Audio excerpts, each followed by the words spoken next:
Gecə qapılarında, ümidin səfəri uzaq illərin sükutuna qarışan qədim şəhərdə, qaranlıq küçələrin arasında parıldayan bir işıq var idi.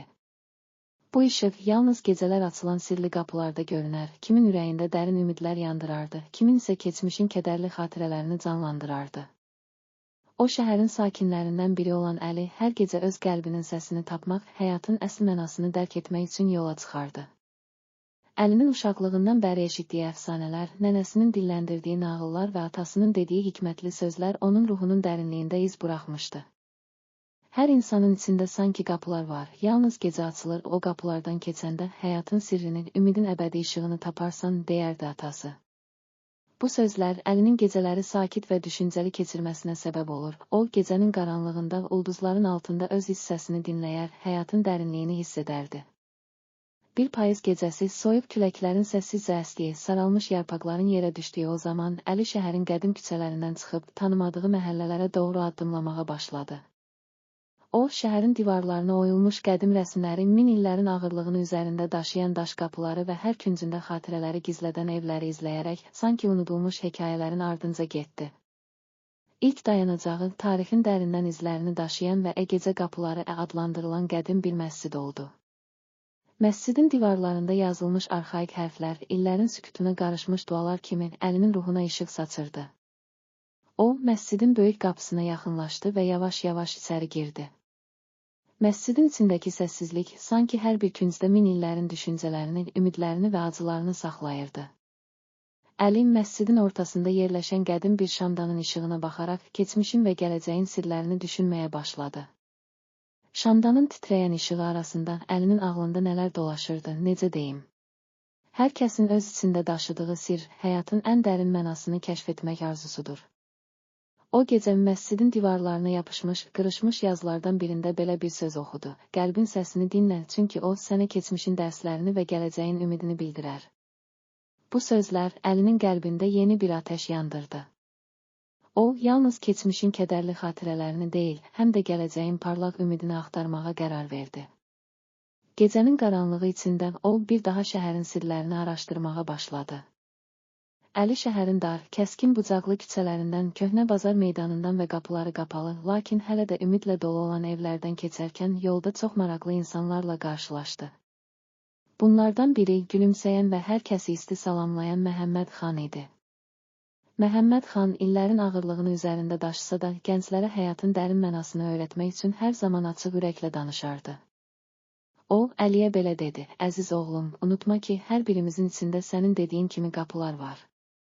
Gecənin qaranlığında açılan bu qapılardan keçərək, öz hissəsinin sirlərini taparsan. Həyatın hər anı, sevinc, kədər, ümid, sənin ruhunun qanadlarıdır." Bu sözlər Əlinin içində yeni bir ümid toxumasına səbəb oldu. O, Məhəmməd xanın dediklərinə qulaq asaraq, öz səyahətinin davamını daha da möhkəm qəlbdən apardı.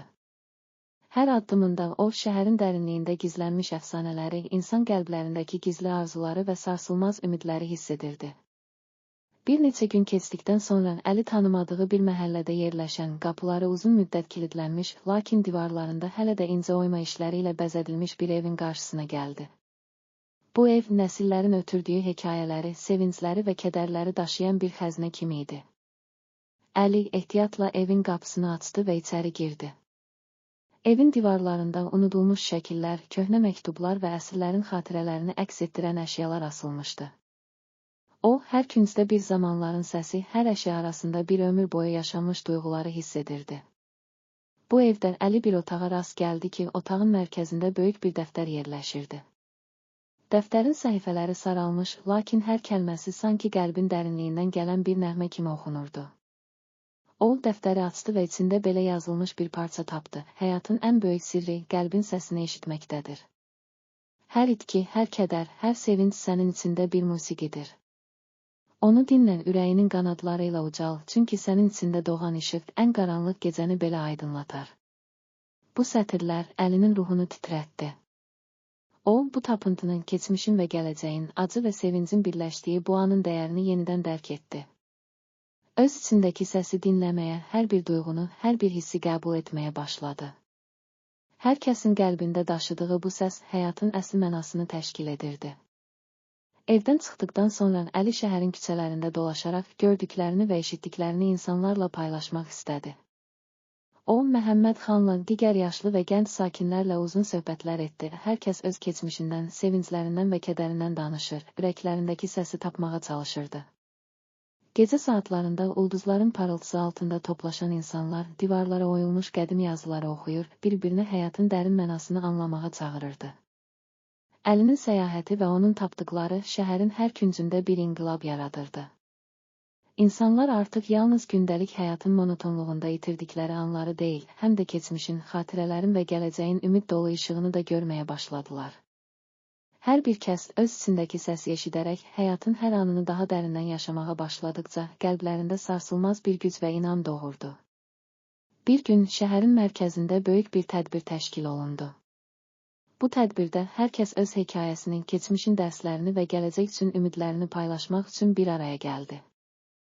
Əli bu tədbirdə mərkəzi nitq söylədi və aşağıdakı sözləri söylədi. Əziz dostlar, həyatın ən böyük sirri bizim içimizdədir. Hər kədərin arxasında bir sevinc, hər itkinin sonunda yeni bir başlanğıc var.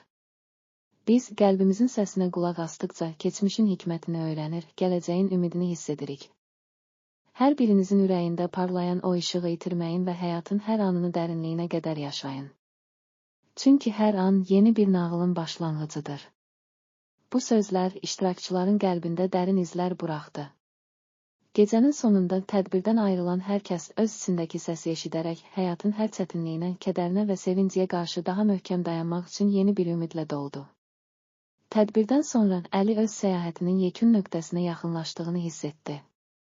O, artıq şəhərin bütün gizli qapılarının, unudulmuş evləri, qədim məscidləri və əsrlərin sükutunu öz qəlbində birləşdirmişdi. Hər addımında öyrəndiyi hikmət və səsini eşitdikcə həyatın əsl mənasını, sevgi, inam və ümidin daha dərindən mənimsədi.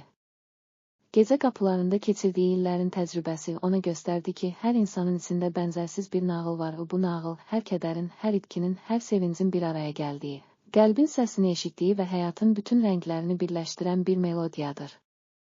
O, artıq başa düşdü ki, həyatda ən vacib olan xarici dünyadan deyil, öz içimizdən gələn səsin, ürəyimizin qapılarını açmaqda və yeni ümidlərlə dolu gələcəyə addımlamaq üçün bizə yol göstərməkdə yatır.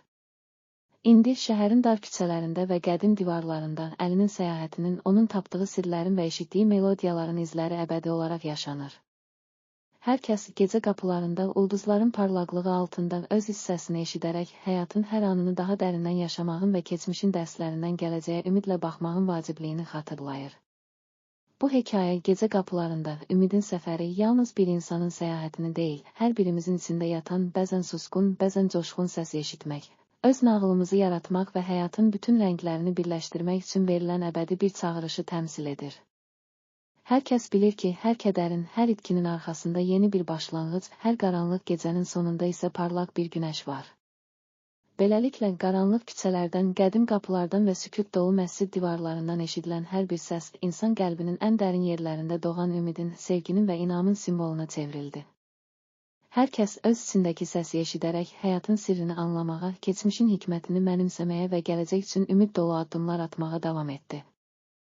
Gecə qapılarında açılan o sirlər, illərin ağırlığını və ümidin işığını bir araya gətirərək hər kəsə xatırlatdı ki, həyatın ən böyük sərvəti, ürəyimizin səsidir. Biz bu səsi dinlədikcə keçmişin dərslərini, kədərin acısını, sevinclərin şirinliyini və gələcəyin parlaq ümidini birləşdirərək əbədi bir nağıl yaradırıq. Hər an yeni bir not, yeni bir melodiya, yeni bir ümid doğurur. Beləcə gecə qapılarında Ümidin Səfəri adlı bu nağıl hər kəsin ürəyində əbədi izlər buraxdığı qaranlıq gecələrin sonunda doğan günəş kimi insanlara doğru yolu göstərdi və hər birimizin öz nağılına parlaq bir başlanğıc verməsi üçün sonsuz güc bəxş etdi.